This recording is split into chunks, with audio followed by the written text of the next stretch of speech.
Assalamualaikum warahmatullahi wabarakatuh. Kami dari kelompok 3 ingin mempresentasikan tentang kepuasan kerja. Saya Muhammad Jidan Maulana selaku moderator ingin memperkenalkan para anggota yang terdiri dari Fitriani, Ismatus Sadia, Nabila, Raila Martia, dan Sita Alamsari. Selanjutnya kita ke pembahasan. Teori kepuasan kerja. Menurut Wexley dan Yuki, teori-teori tentang kepuasan kerja tiga macam yang lazim dikenal, yaitu 1. Teori perbincangan intrapersonal atau discrepancy teori. Kepuasan atau ketidakpuasan yang dirasakan oleh individu merupakan hasil dari perbandingan atau kesenjangan yang dilakukan oleh diri sendiri terhadap berbagai macam hal yang sudah diperolehnya dari pekerjaan dan yang menjadi harapannya. Kepuasan akan dirasakan oleh individu tersebut bila perbedaan atau kesenjangan antar standar pribadi individu dengan apa yang diperoleh dari pekerjaan kecil. Sebaliknya, ketidakpuasan akan dirasakan oleh individu bila perbedaan atau kesenjangan antara standar pribadi individu dengan apa yang diperoleh dari pekerjaan besar. Yang kedua, teori keadilan atau equity theory. Seseorang akan merasa puas atau tidak puas tergantung apakah ia merasakan adanya keadilan atau tidak atas suatu situasi. Perasaan equity atau intequity atas suatu situasi diperoleh seseorang dengan cara membandingkan dirinya dengan orang lain yang sekelas, sekantor, maupun di tempat lain. 3. Teori dua faktor atau two-factor theory. Prinsip dari teori ini adalah bahwa kepuasan dan ketidakpuasan kerja merupakan dua hal yang berbeda. Menurut teori ini, karakteristik pekerjaan dapat dikelompokkan menjadi dua kategori, yang satu dinamakan dissatisfier atau hygiene factors dan yang lain dinamakan satisfier atau motivator. Selanjutnya akan dibacakan oleh Fitriani.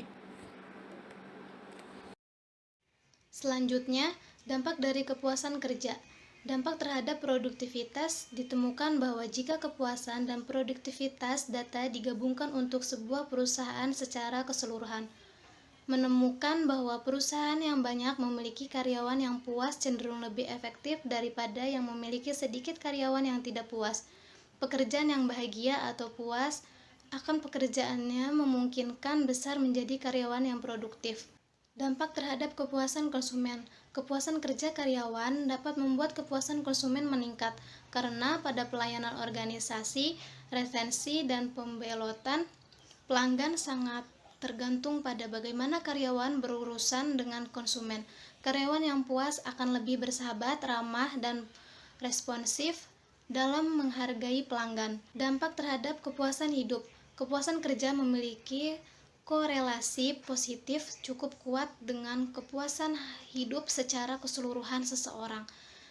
Tampaknya bagaimana seseorang merasa dan atau berpikir tentang atau pekerjaan seseorang cenderung untuk mempengaruhi bagaimana kita merasa dan atau berpikir lebih luas. Dampak ketidakpuasan kerja selanjutnya yaitu dampak terhadap produktivitas. Orang berpendapat bahwa produktivitas dapat dinaikkan dengan meningkatkan kepuasan kerja. Kepuasan kerja mungkin merupakan akibat dari produktivitas atau sebaliknya. Produktivitas yang tinggi menyebabkan peningkatan dan kepuasan kerja hanya jika tenaga kerja mempersepsikan bahwa apa yang telah dicapai perusahaan sesuai dengan apa yang mereka terima, yaitu adil dan wajar, serta disosialisasikan dengan performa kerja yang unggul. Dengan kata lain, bahwa performasi kerja menunjukkan tingkat kepuasan kerja seorang pekerja, karena perusahaan dapat mengetahui aspek-aspek pekerjaan dari tingkat keberhasilan yang diharapkan. Selanjutnya, ketidakhadiran. Ketidakhadiran sifatnya seperti spontan dan kurang mencerminkan ketidakpuasan kerja. Tidak adanya hubungan antara kepuasan kerja dengan ketidakhadiran, karena ada dua faktor dalam perilaku hadir, yaitu motivasi untuk hadir dan kemampuan untuk hadir. Selanjutnya ada keluarnya pekerja. Ketidakpuasan kerja pada pekerja dapat diungkapkan dalam berbagai cara, misalnya selain dengan meninggalkan pekerjaan, mengeluh, membangkang, mencuri barang milik perusahaan atau organisasi, menghindari sebagian tanggung jawab pekerjaan mereka, dan lainnya. Selanjutnya, faktor-faktor yang mempengaruhi kepuasan kerja menurut para ahli. Pendapat yang lain dikemukakan oleh Giseli dan Brown mengemukakan adanya 3 faktor yang menimbulkan kepuasan kerja, yaitu yang pertama kedudukan atau posisi, Umumnya manusia beranggapan bahwa seseorang yang bekerja pada pekerjaan yang lebih tinggi akan merasa lebih puas daripada karyawan yang bekerja pada pekerjaan yang lebih rendah. Pada beberapa penelitian menunjukkan bahwa hal tersebut tidak selalu benar, tetapi justru perubahan dalam tingkat pekerjaanlah yang mempengaruhi kepuasan kerja. Yang kedua, pangkat atau golongan. Pada pekerjaan yang mendasarkan perbedaan tingkat atau golongan, sehingga pekerjaan tersebut memberikan kedudukan tertentu pada orang yang melakukannya.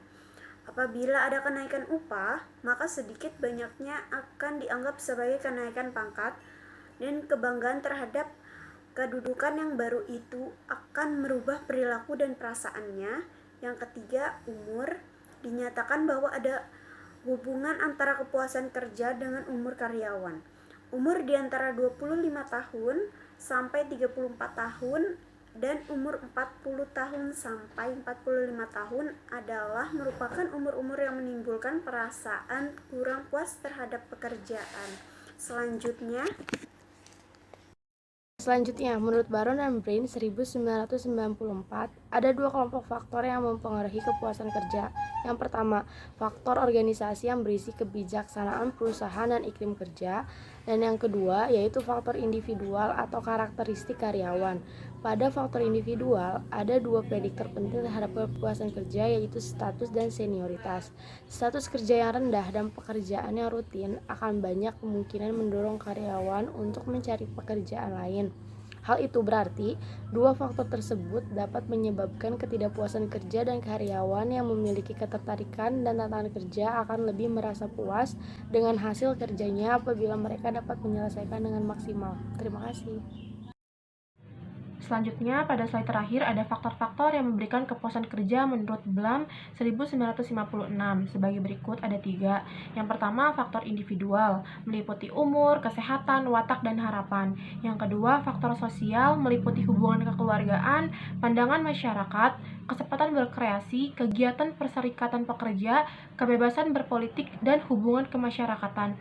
Dan yang ketiga, faktor utama dalam pekerjaan, meliputi upah, pengawasan, ketentraman kerja, kondisi kerja, dan kesempatan untuk maju. Selain itu juga penghargaan terhadap kecakapan, hubungan sosial di dalam pekerjaan, ketepatan dalam menyelesaikan konflik antar manusia, perasaan diperlakukan adil baik yang menyangkut pribadi maupun tugas. Baik, mungkin itu saja yang kelompok kami bisa sampaikan. Kurang lebihnya mohon maaf. Wabillahi taufiq wal hidayah. Wassalamualaikum warahmatullahi wabarakatuh.